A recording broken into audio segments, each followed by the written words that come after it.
దేవుని యొక్క నామము ఎంత ఘనమైన నామము అని అంటే, దేవుని యొక్క నామం ఎంత ఘనమైన నామం అంటే, ఒకసారి ఒక వర్స్ చదువుదాం మనం. ఫిలిప్పీయులకు రాసిన పత్రిక, ఫిలిప్పీయులు 2వ అధ్యాయము 9, 10, 11 వచనాలు.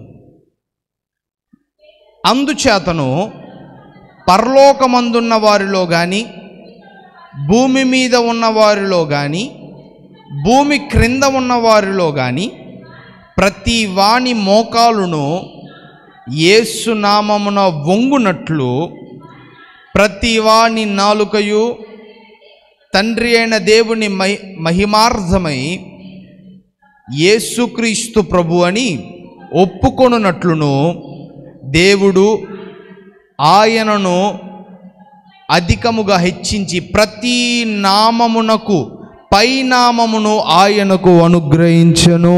దేవునికి స్తోత్రం చెల్లిద్దాం. హల్లెలూయా. యేసయ్య నామం ఏం నామం అయిందంట?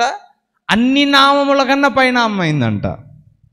ఏదో ఒక పాట ఉంటుంది, అన్ని నామముల కన్నా పైనామము క్రీస్తేసుని నామము. సండే స్కూల్లో వాడేవాళ్ళం ఇది బాగా. అన్ని నామముల కంటే యేసయ్య నామం ఎక్కడుందంట? పైనుంది. ఆమేన్. ఆ నామముతో మనము కమాండ్ చేస్తే, దేవుని యేసయ్య నామముతో కనుక మనము ఆజ్ఞాపిస్తే, మన పరిస్థితులు, మన శోధనలు, మన బాధలు, ఇబ్బందులు అన్నీ పారిపోతాయి. దేవునికి స్తోత్రం చెల్లిద్దామా. హల్లెలూయా. అయితే ఒక ప్రశ్న, ఈరోజు నువ్వు దేవుని నామము కలిగి ఉన్నావా? ఇది బాగా గుర్తుపెట్టుకోవాలి.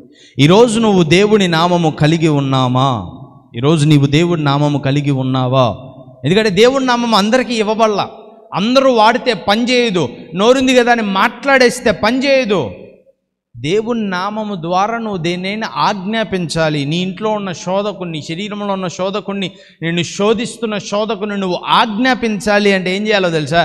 నీవు దేవుని కుమారుడవు, కుమార్తెవై ఉండాలి. వారికే దేవుడు ఆయన నామాన్ని ఇచ్చాడంట. దేవునికి స్తోత్రం కలుగును గాక. ఒకసారి ఒక ముసలావిడ, అంటే ఫారిన్ కంట్రీలో, ఆమెది యాక్చువల్లీ న్యూస్ పేపర్లో కూడా వచ్చింది. కార్ పార్కింగ్ చేసుకొని కార్లో కూర్చుందంట పెద్ద ఆవిడ. అయితే అక్కడికి ఒక దొంగోడు వచ్చి టక్కన కారులోకి వచ్చేసి, నీ దగ్గర ఉన్న డబ్బులన్నీ ఇవ్వు అని కత్తి చూపించి అడుగుతున్నాడు. మనమైతే ఏం చేస్తాం? మొత్తం తీసి ఇచ్చేస్తాం, అవునా? ఎందుకంటే దొంగోడు పొడిస్తే పరిస్థితి ఏంది, పోతే పోయాయి డబ్బులు అని అనుకుంటాం, అవునా? ఆ ముసలావిడ ఏం చేసిందో తెలుసా? నేను ఇయ్యను, దేవుని నామం పెరట నీలో ఉన్న దెయ్యం వెళ్ళిపోవునుగాక, దేవుని నామం పెరట నీలో ఉన్న సాతాను వెళ్ళిపోవునుగాక అని మాట్లాడడం మొదలుపెట్టింది. పాపం వాడు ఉన్నంతసేపు ఉండి కత్తి మడుచుకొని వెళ్ళిపోతున్నాడు ఆ నుంచి. అంటే ఏంటి? దేవుని నామము అన్ని నామముల కంటే పైనామము. శోధకుణ్ణి పారద్రోలడానికి నీవు దేవుని కుమారుడవు, కుమార్తెవైతే నీకివ్వబడుతుంది. దేవునికి స్తోత్రం కలుగునుగాక. అయితే గమనించండి ప్రియమైనటువంటి వారలారా, దేవుని నామము నీవు కలిగి ఉన్నావా? ఇది గుర్తుపెట్టుకో. ఎందుకంటే అందరికి ఇవ్వబడలా, లోకస్తుడికి ఇవ్వబడలా. దేవుని ఎడల విశ్వాసం ఉంచిన వాడికి మాత్రమే ఇవ్వబడింది. లోకములో తిరిగేవాడికి ఇవ్వబడలా, నామకార్థ క్రైస్తవుడికి ఇవ్వబడలా. దేవుని ఎడల విశ్వాసం ఉంచి ఎవరైతే వారి జీవితాన్ని దేవునికి అర్పించుకుంటారో, ఎవరైతే ఆయన కుమారుడు, కుమార్తె అవుతారో వారికి ఇవ్వబడింది.